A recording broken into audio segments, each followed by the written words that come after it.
قدم زدن دل طبیعت. صبح اول صبح جاتون خالی.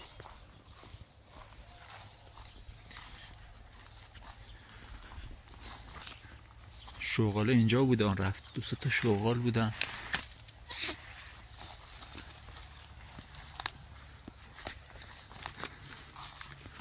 درخت سیب این امسال سرما همه سردرختی رو زد، ولی خب باز گیلاس داره. یه خورده گیلاس آلبالو واسه هم مونده.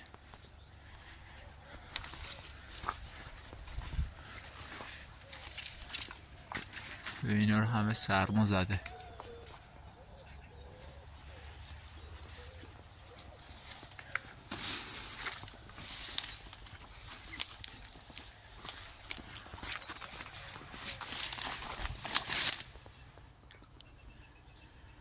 اینا شکوفه کرده این درخت سیبا.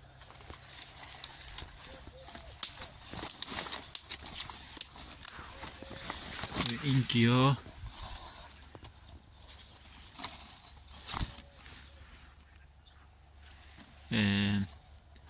واسه کبد چرب خوبه،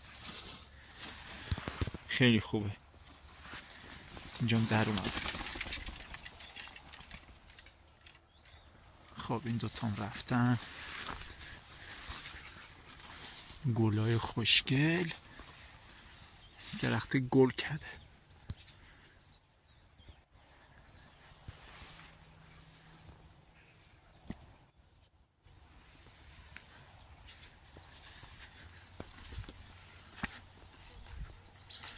یا لونه دارم فکر کنم. اگه لونه کرده باشه، نه ندیدمش لونه رو.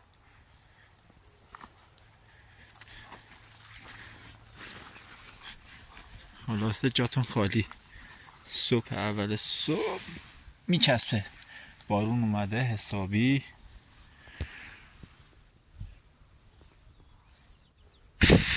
نمیره آخه.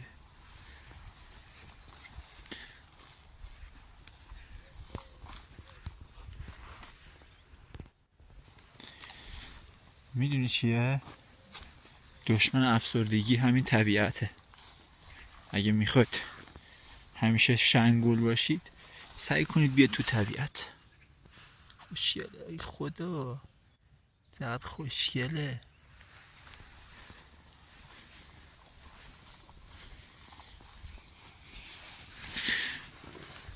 خدایا این طبیعت از ما نگیره. واقعا قشنگه. دوست دارم یه دونه تخت بیارم بذارم اینجا،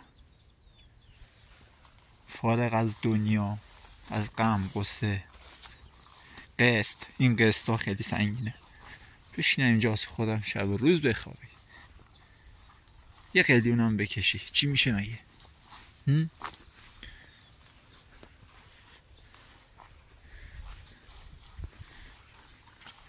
این زرده رو ببینی؟ امسال سرما پدر این درخت ها رو در آورده. هیچ زردالو نگرفته، هیچ. حتی یه دونه گلام هم میخوام بندازم بالا نیست. نداره زردالو.